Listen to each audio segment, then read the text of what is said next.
2장 37절에서 47절까지 말씀입니다. Acts 2, 37, 47.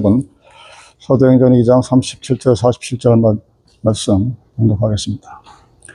그들의 이 말을 듣고 마음에 찔려 베드로와 다른 사도들에게 물어 이르되, 형제들아, 우리가 어찌할꼬 하거늘. 베드로가 이르되, 너희가 회개하여 각각 예수 그리스도의 이름으로 세례를 받고 죄 사함을 받으라. 그리하며 성령의 선물을 받으리니 이 약속은 너희와 너희 자녀와 모든 먼 데서랑 곧 주 우리 하나님이 얼마든지 부르시는 자들에게 하신 것이라 하고, 또 여러 말로 확증하여 권하며 이르되, 너희가 이 패역한 세대에서 구원을 받으라 하니, 그 말을 받은 사람들은 세례를 받으매 이날의 신도의 수가 3,000이나 더하더라. 그들이 사도의 가르침을 받아 서로 교제하고 떡을 떼며 오로지 기도하기를 힘쓰니라. 사람마다 두려워하는데 사도들로 말미암아 감사와 표적이 많이 나타나니, 믿는 사람마다 다 함께 있어 모든 물건을 서로 통용하고 또 재산과 소유를 팔아 각 사람의 필요를 따라 나눠주며 날마다 마음을 같이하여 성전에 모이기를 힘쓰고 집에서 떡을 떼며 기쁨과 순전한 마음으로 음식을 먹고 하나님을 찬미하며 또 온 백성에게 칭송을 받으니 주께서 구원받은 사람을 날마다 더하게 하시니라. 아멘. 요즘 호주에서 청소년들에게 SNS를 금지하는 법안이 발의가 됐습니다. 대한민국이나 미국의 몇 주에서는 학생들이 휴대폰을 쓰지 못하게 수업 시간에. 왜 그럴까요, 여러분?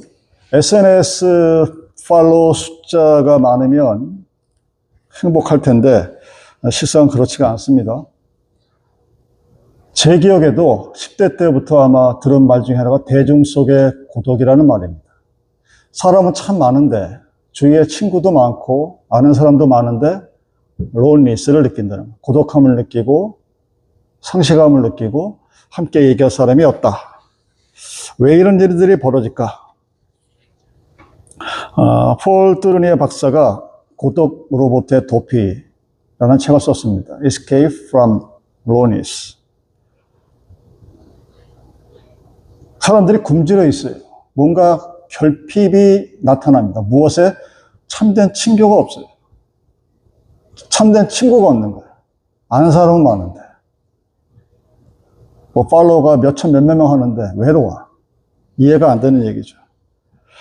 사람은 참 많은데 자기의 마음을 나눌 수 있는 사람은 없는, 그런 사람들이 가지고 있는 마음의 병을 말합니다. 그리고 그러한 마음의 병을 이 뚜르니에 박사는 인간이 가지고 있는 잘못된 정신으로부터 비롯된다 하고 이렇게 그의 책에서 정의를 내립니다. 그 첫 번째가 의회정신, 번역하면 직역하면 의회정신인데 의역하면 패거리 정신, 즉 자기만을 위해서 상대방의 약점을 들춰내고 자기만을 위해서 상대방을 괴롭게 구는 그런 인간관계를 가지려고 하는 사람들이 많기 때문이라고 합니다. 그리고 철저한 개인주의를 얘기하고 있고 소유만이 인간의 행복이라고 생각하는 사람들이 있습니다. 탐욕, 욕심, 남들이 뭐 사면 자기도 사야 되고 자기의 재정적 능력 상관없이 남이 하면 다 해야 되는 뭐 그런, 그 다음에 자기 주장만을 내세우는 이러한 정신들이 모여 있으면 겉으로 보면 전혀 문제가 없을 것처럼 보여요. 요즘 한창 여름에 제일 많이 먹는 과일 중에 하나가 수박이죠. 수박을 잘 고르면 뭐 자기 남편 아내 잘 고른다고 그러는데 못 고르면 참 그렇거든요. 근데 겉으로 보기에는 멀쩡해 보이잖아요. 그죠? 어떤 수박은 겉으로 보이기엔 멀쩡한데 안을 깨고 들어가니까 먹을 수가 없네. 이게 오늘날 우리 현대인들이 가지고 있는 인간의 이기욕, 이기적인 욕심, 소유욕, 자기 중심주의, 이런 것에 근거한, 그래서 친구가 없어요. 말할 사람이 없어. 왜 그럴까? 이거 도대체 어떻게 치료할 수 있을까? 도리네 박사는 그렇게 얘기합니다. 참된 친교의 정신밖에는 없다. 이렇게 얘기합니다. 마더 테레사가 오늘날 가지고 있는 인간의 가장 큰 벽이 뭐냐? 사랑이 결핍하고 보살핌이 결핍된 것이라고 얘기합니다. 인간이 가지고 있는 가장 큰 약점이 사랑을 받지 못하고 보살핌을 받지 못하는 것이다. 그럼 그것을 어떻게 치료할 수 있느냐? 여러분의 사랑이 없고 보살핌을 받지 못하면 고독감을 느끼고 절망하고 좌절합니다. 아, 이 세상에 나는 나 혼자구나. 나를 사랑해주는 사람이 없고 나를 보살펴주는 사람이 없구나. 그런 고독 가운데 절망하고 좌절하고 잘못된 선택을 하게 됩니다. 이런 병들은 당연히 약을 가지고 치료가 안 되죠. 호르몬 먹는다고 치료가 될 것 같으면 진작에 고쳤습니다. 약으로 치료가 안 됩니다. 오직 사랑으로만 치유할 수 있다고 얘기합니다. 우리는 오늘 본문에서 그러한 인간의 병이 치유될 수 있고 병이 극복될 수 있다는 새로운 공동체의 유형을 보게 됩니다. 어느 심리학자가 창설한 그런 공동체가 아닙니다. 이 공동체는 보혜사 성령에 의해서 다시 태어난 사람들의 시작된 하나님의 희망 속에 있는 새로운 삶의 공동체의 모습입니다. 이 공동체가 탄생된 동기는 예수님께서 부활하시고 약속대로 성령께서 오셔서 그와 활동하신 구체적인 결과로 나타난 것이 오늘 본문의 모습입니다. 이런 공동체의 삶의 형태는 오고 있는 하나님과 관련된 것입니다. 보혜사 성령에 의해서 인간 역사의 현실에 구체적으로 하나님의 나라가 우리 이 땅에 오게 되면 어떻게 나타나게 될 것인가를 보여준 모습입니다. 당연히 완전하진 않습니다. 그렇지만 다가오고 있는 하나님 나라가 어떠한지를 보여줄 수 있는 스케치이자 모형이자 그리고 거울입니다. 여러분, 이 공동체의 내부를 한번 자세히 보십시오. 우리가 살고 있는 현재의 세상의 공동체와는 다른 존재 방식이 있습니다.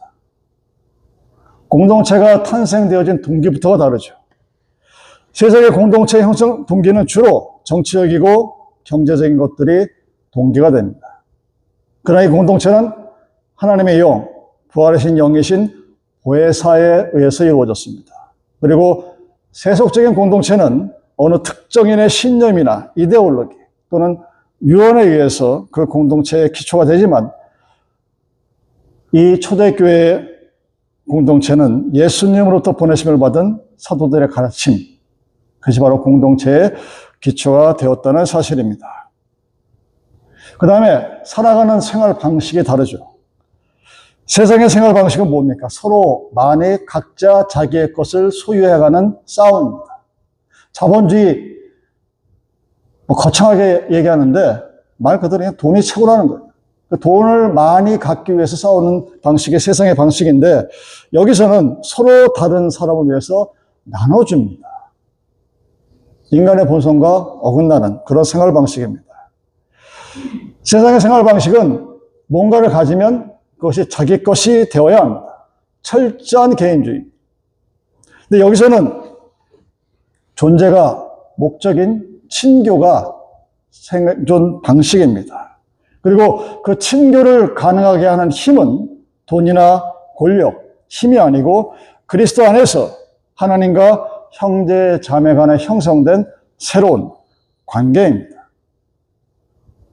여러분이 구원받은 자라는 것을 어떻게 인정받고 하나님으로부터 확증받을 수 있느냐? 이런 생활을 할 때 가능합니다. 그 생활을 본문은 떡을 서로 나누며 라는 것으로 묘사합니다.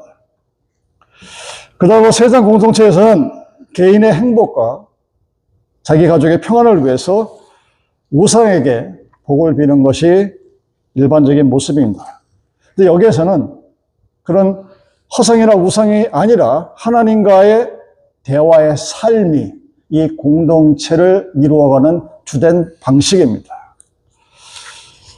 근데 이러한 공동체가 당시로서는 너무 생소했습니다. 우리 이질적이었어요. 그리고 중요한 것은 그런데 그 공동체를 바라보는 사람들이 놀라움을 느꼈습니다. 어떻게 저렇게 살 수가 있나? 욕심 많은 인간들이 모인 사회인데 어떻게 저렇게 살 수가 있나? 놀랐고 그리고 그들로부터 아주 깊은 인상을 받습니다. 야, 저렇게 살아갈 수도 있구나. 여러분 잘 아시다시피 이 공동체가 오늘날 교회의 모체입니다. 교회의 시작입니다. 이 공동체가 기독교 역사 2000년을 지내오면서 구체적인 형태를 가지고 오늘날의 조직으로 발전이 됩니다. 기독교 전 역사를 통해서 교회가 몸부림치고 고뇌하고 투쟁해 왔던 것은 자기 형체의 문제, 즉 교회와 하나님과의 일치의 문제였습니다. 이 교회가, 예린장로 교회가 하나님이라는 절대자와 어떤 모습으로 서로 하나가 될 수 있을까? 그 문제가 2000년간을 고민해 왔고 지금 이 순간에도 해결이 되지 않았습니다. 주님이 다시 오셔서 온전한 통치가 이루어질 애프터 세컨드 카밍의 그때까지 우리는 이 문제에 대해서 고뇌하고 고민하고 그리고 스트레스하고 싸우고 있습니다. 그래서 많은 사람들이 이렇게 얘기합니다. 여러분 교회에서 쉽게 들을 수 있는 얘기죠. 초대교회로 돌아가자. Back to the first church. 여러분 불가능한 일입니다.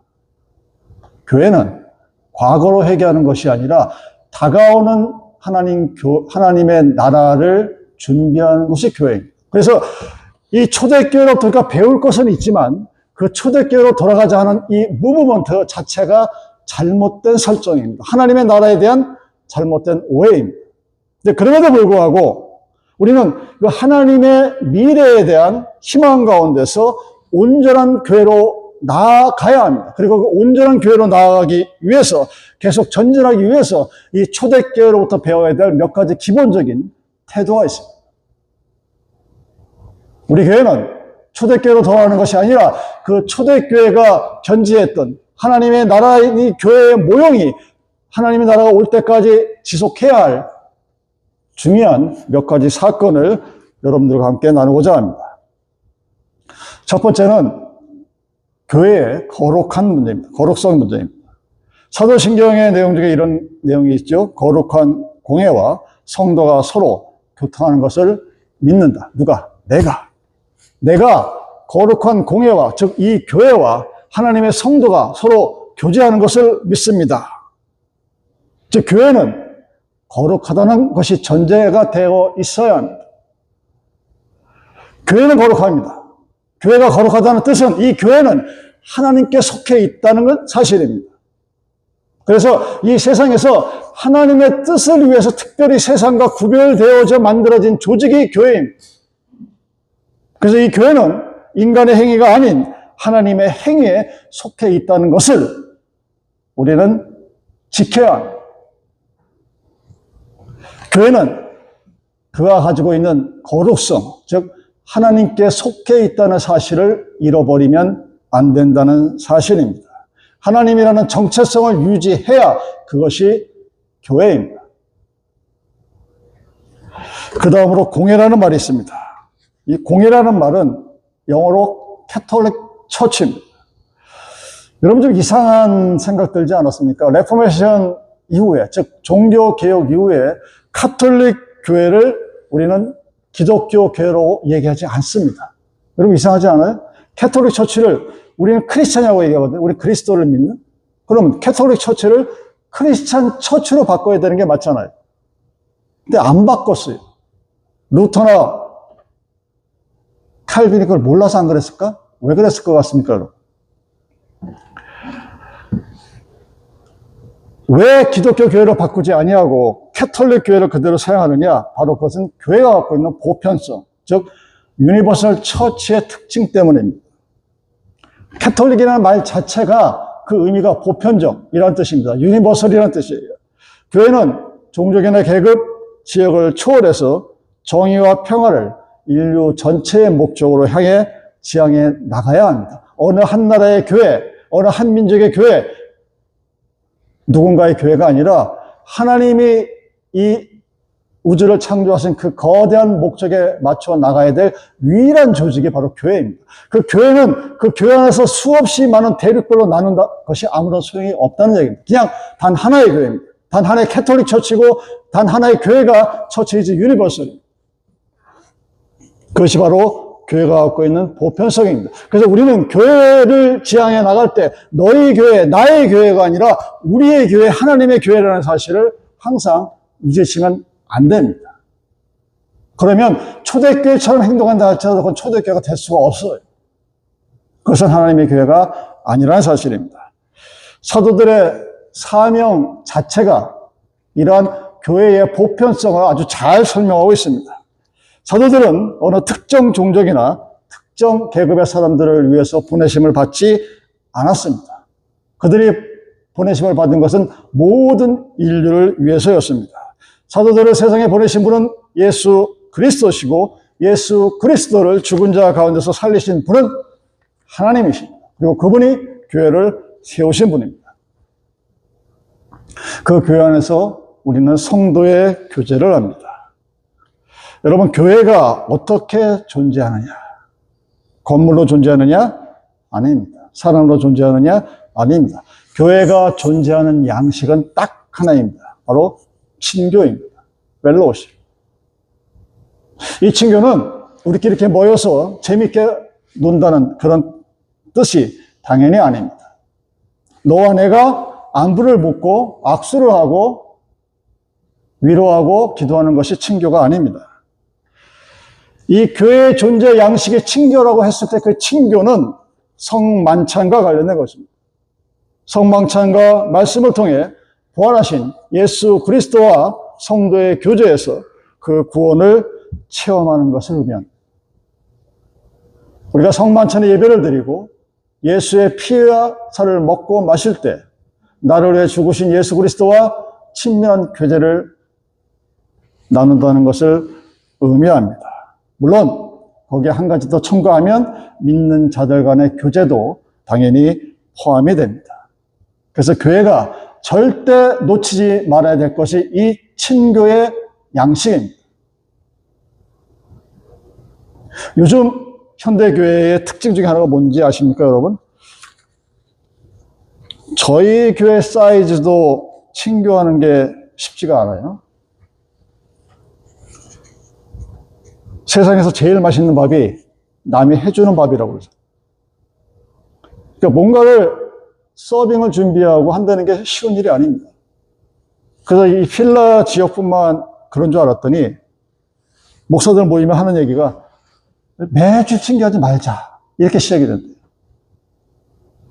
힘들잖아. 누가? 성교회가. 이게 하나의 트렌드가 됐어요. 예전에는 예전 얘기 자꾸 해봐야 적어놓겠지만 예전에는 막 와서 서로 땀 흘려 밥하고 하는데 지금은 그래요. 아마 예전에는 정말 가난했었나 봐요. 그러니까 이제 교회에 와서 밥이라도 얻어먹으려고. 유학생들 김치 먹을 데 없으니까 교회 와서 밥이라도 얻어먹기 위해서 뭐 그랬는지 모르겠는데 하여튼 요즘 트렌드가 그래요. 그냥 목사님들 우리 힘드니까 친교하지 맙시다. 뭐 짝수나로 합시다. 호수나로 합시다. 이게 유행이에요. 그래서 어떤 특정한 날만 골라서 무슨 대만찬을 하듯이. 근데 교회가 어떻게 만들어져 왔고 어떻게 유지되어지고 앞으로 다가오는 하나님 나라를 위해서 어떻게 존재해야 하는가를 보게 된다면 이 친교를 없애겠다는 이 말이 굉장히 무서운 얘기예요. 하나님과 나와의 교제를 없애고 성도 간의 교제를 없애고 그러면 여러분 예배가 성립이 안 됩니다. 예배는 여러분이 하나님과의 교제를 의미하는 거예요.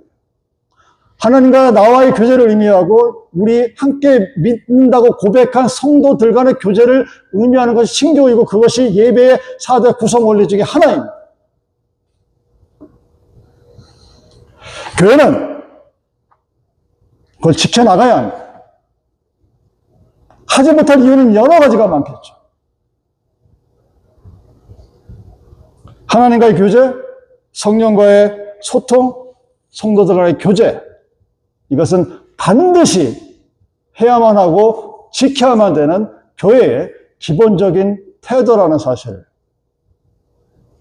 기억하시기 바랍니다. 여러분, 교회가 왜 이러한 태도를 2000년 동안 지켜왔느냐? 바로 그것이 초기 기독교 공동체가 가지고 있었던 초대교회의 모습과 일치하기 때문입니다. 물론 여러분, 교회는 그 자체로 하나님의 나라가 아니에요. 하나님의 나라는 이 교회의 희망 가운데 있는 미래입니다. 우리가 이 교회의 신앙생활을 하면서 앞으로 다가올 하나님 나라를 바라볼 때 그 다가오는 하나님의 나라에서 미래를 바라볼 수 있는 것이 바로 오늘의 교회의 현실이기 때문입니다. 그래서 이 교회가 그만큼 중요하고 예배가 중요한 겁니다. 하나님 나라는 교회의 희망 가운데 있는 미래이고 세상의 미래는 바로 교회의 미래이기 때문입니다. 교회는 그래서 인간 사회와 분리될 수가 없습니다. 여러분, 교회는 다가오고 있는 하나님 나라 안에서 새로운 인류의 시작입니다. 교회는 하나님을 나라를 기다리는 자들의 공동체로서 자기의 지역이라는 어떤 지역적인 제한성에 머물게 됩니다. 그러나 그러한 희망의 미래를 기대하는 교회는 세상에 있는 동안 그 어떤 세상의 규칙이나 어떤 율법으로부터 항상 자유로워야만 하는 겁니다. 그래서 여러분, 교회는 희망 가운데 가는 하나님의 나라입니다. 그리고 우리가 지향해가는, 우리가 희망을 가지고 소망을 가지고 신앙생활을 하면서 앞으로 나아가야 할 그 하나님의 나라 안에는 눈물이 없고 죽음이 없고 애통이 없고 아픈 것이 다시 있지 않는, 다시 지어진 것들의 처음 것들이 다 지나간 새로운 창조가 시작되어지는 것이 바로 우리가 바라보고 기다리고 다가오고 있는 그 하나님 나라의 본질적인 모습입니다. 그리고 그 현실은 그리스도 안에서 서로 화해하고 용서되어지고 치유되어지고 온전케 되어지는 부활의 때 그것이 이루어지게 됩니다. 여러분, 그런 관점에서 우리에게 주어진 이 예림 장로의 교회를 바라볼 때, 그리고 우리의 삶이 어떠한지를 다시 바라볼 때 우리의 생애 실현이나 완성은 자아 실현이 아닙니다. 버킷리스트라는 게 유행이 됐죠, 여러분. 목사 장로들한테 제가 많이 듣습니다. 목사님, 나는 이게 버킷리스트고 1번이고 쫙 얘기합니다. 나쁘지 않아요. 사세요. 근데 그것이 교회를 이루어가는 요소는 아니라는 사실입니다. 자기 자신을 실천해 나가는 것은 굉장히 중요하지만 나의 삶이 하나님과 이웃과 자연과 나 자신의 삶과 조화로워진 그 통합적인 삶이 예수 그리스도를 믿는 백성들이 교회 안에서 삶의 태도를 견지해야 할 방향입니다. 나의 자아 실현 중요하죠. 근데 그 나의 자아 실현이 하나님과 나의 이웃과 교회와 그리고 자연과 이웃 사람들과 함께 하나의 나라로 만들어 나갈 수 있는 통합적인 그리고 조화로운 삶, 그것이 저와 여러분들이 지향해 나가야 할 삶의 태도이자 교회의 태도입니다. 그러므로 교회는 그 이유 때문에 개인이 아닙니다. 교회는 공동체입니다. 그리고 교회가 제안하는 희망의 내용도 나 개인을 뛰어넘는 이 공동체의 구원입니다. 나 혼자 구원받아 천국 가자가 아닙니다. 쟤는 불신 믿지 않아서 지옥을 가든 말든 나는 상관하지 아니하고 나만 천국 가면 되고 내 가족만 천국 가면 되는 것이 아니라 이 공동체가 하나님 나라에 함께 들림을 받는 것이 이 교회가 우리에게 주어진 하나님의 숙제이자 과제입니다. 그래서 그러한 존재 양식을 가진 교회의 생명은 바로 사도들로부터 전해받은 구원의 능력인 복음입니다. 이 복음은 사람을 다시 태어나게 하고 자라게 하고 눈을 뜨게 하고 갱신, 본어겐, 다시 태어나게 합니다. 그리고 그리스도 안에서 이루어진 친교가 가능하게 합니다. 여러분이 복음이 없으면 복음이 여러분을 자유롭게 하지 못하면 여러분 절대로 하나님과 화해하지 못합니다. 하나님과 화해하지 못하니 당연히 사람들과 화해하지 못합니다.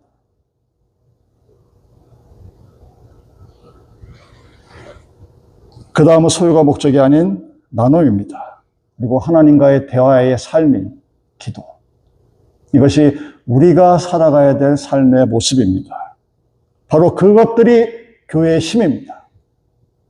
그것들이 교회의 재산이고 그것들이 교회의 긍지입니다. 그리스도 안에서 이루어진 친교, 나누는 삶, 하나님과의 대화. 이것이 교회가 갖고 있는 힘이에요. 이 교회가 하나님의 교회고 이 교회가 하나님이 좋아하시는 교회입니다.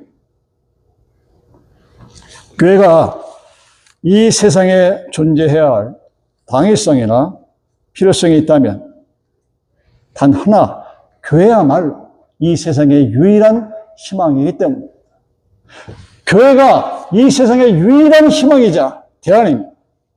교회는 이 역사의 현실에 현존하시는 종말론적 인격으로서 그리스도의 몸으로서 이 땅에 존재. 이 교회는 그리스도의 몸이요. 이 그리스도의 몸 안에서 우리는 그의 살과 피를 먹고 마시며 하나님과 하나 되어 그와 친교를 나누고 함께 서로 나누고 함께 기도합니다. 교회가 있다는 것 자체가 하나님이 이 세상을 사랑하는 증거라고 말합니다.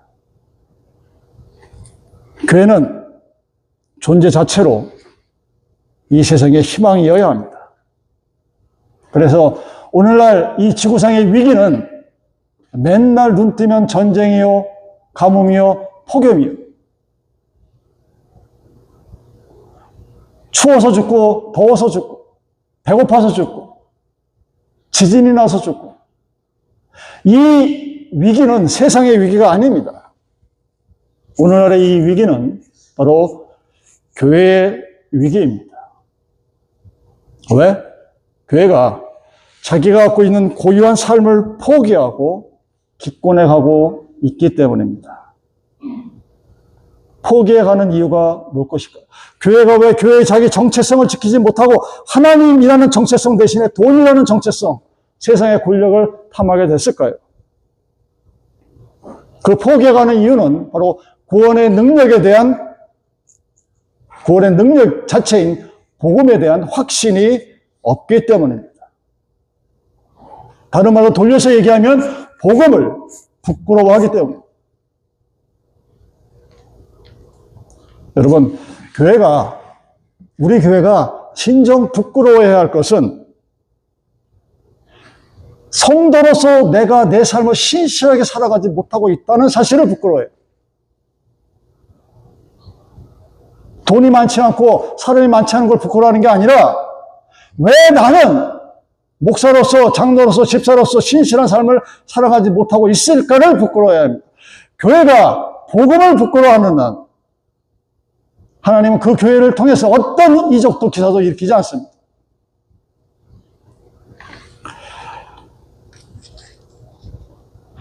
여러분, 어리석은 소년 한스라는 그 이소구어를 아마 알고 있을 거라고 생각합니다. 한스라는 소년 대신에 여러분의 이름을 놓으셔도 돼요. 나 박영선이가 집을 나와서 몇십 년을 위해서 큰 금덩이 하나를 받았습니다. 기분이 좋아서 집으로 돌아가는데 말을 보니까 말이 너무나 멋있어요. 그래서 그 금덩이를 말로 바꿨습니다. 말을 타고 가다 보니까 고양이가 있는데 고양이가 또 너무 귀여운 거예요. 고양이라고 바꿨어요. 고양이를 데리고 가다가 앞에 보니까 이상 장난감이 있어요. 그 장난감이 너무 예쁜 거예요. 고양이를 또 그 장난감을 바꿨어요. 그래서 개울길을 건너다가 미끄러져서 버려버렸는데 그 손에 남는 게 하나도 없어요. 근데 스스로를 위로합니다. 아, 그거 내가 버린 거야. 나는 그거 필요 없어. 무엇을 잊어버린지는 몰라요. 애초에 자기에게 주어진 가장 귀한 무엇인가를 잊어버리고 자기 스스로가 위로하고 삽니다. 그것이 바로 어리석은 소년 한스의 이야기입니다.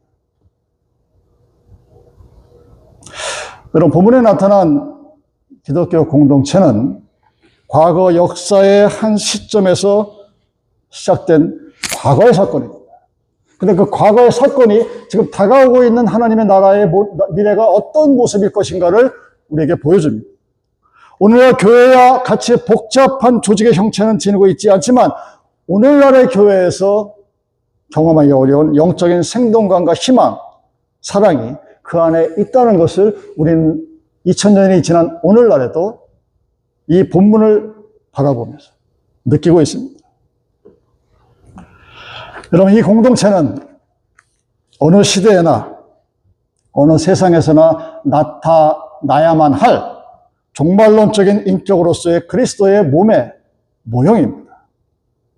그래서 우리는 역사적으로 이미 2000년이 지난 이 시대에서 이 초기 기독교 공동체를 과거의 역사에 있다가 없어진 고고학적인 아케알리지의 연구적 자료가 아니라 다가오고 있는 하나님 나라 그 가운데서, 그 빛 가운데서 우리가 지향해 나가야 할 공동체의 모형을 이렇게 살아야 되겠구나, 이런 가치를 가지고 저렇게 나가야 되겠구나 하고 바라보게 된다는 사실입니다. 제가 얼마 전에 광고했던 문재선 목사님이라는 분이 계십니다. 여러분은 잘 모르시겠지만 이분이 소아마비를 앓았는데 참 한심하죠. 56년생이니까 6.25 일어나서 얼마 되지 않아서. 다리를 절게 된 이유가 뭐냐면 당시 그 부모가 그 아이에게 나무 지팡이 하나를 못 사준 거예요. 나무 지팡이 하나만 사줬으면 그걸 짚고 나섰으면 애가 소아마비가 되지 않았다는 거예요. 근데 그걸 놓치고 시간이 지나고 한참 지나다 보니까 어느 순간 다리를 걷지 못하고 높은 데를 계단을 못 올라가요. 혼자 힘으로.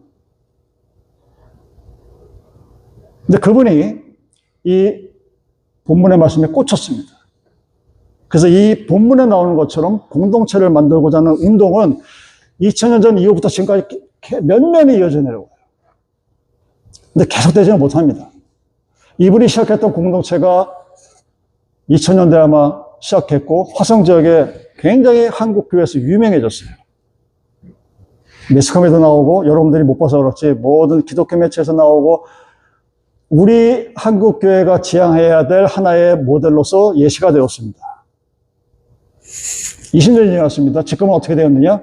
흔적도 없이 사라져 버렸어요. 저는 그 이후로 곰곰이 생각해 봤습니다. 왜? 부러웠어요. 야, 어떻게 저렇게 살 수가 있구나. 화성이 지금은 가깝지만 여러분 옛날만 해도 진짜 경기도지만 촌동네였습니다. 거기에 일단의 젊은 무리들이 200명, 300명이 모여서 합숙 생활을 하고 아이들을 학교 보내지 않고 대안학교를 만들어서 하고 모든 사람들이 이야 이건 정말 하나님의 은혜다 했는데 그 하나님이 하신 그 일이 왜 사라져 버렸을까요? 남은 거라고는 건물이라는 건 없어요. 우리가 이 본문의 내용을 바라보면서 여러분이 머릿속에 깊이 인식해야 할 것이 있습니다. 모여 살라는 게 아니죠. 커뮤니티가 모여 살아야 이렇게 된다는 게 아닙니다.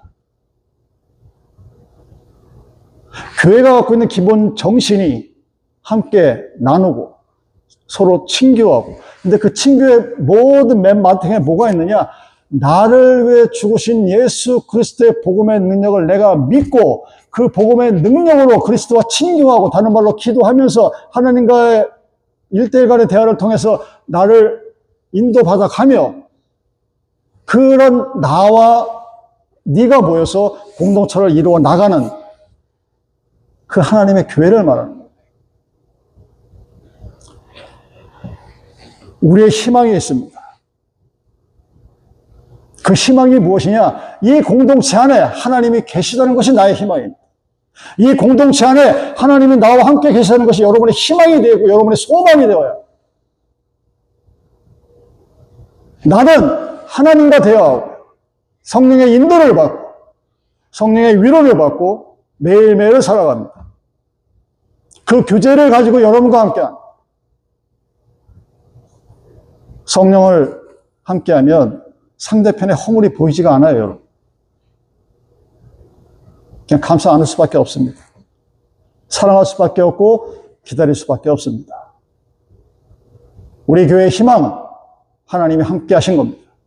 여러분의 희망과 소망, 나와 함께 하신 하나님입니다. 그 희망과 소망이 여러분의 믿음의 근거가 되기를 기도합니다. 기도하시겠습니다.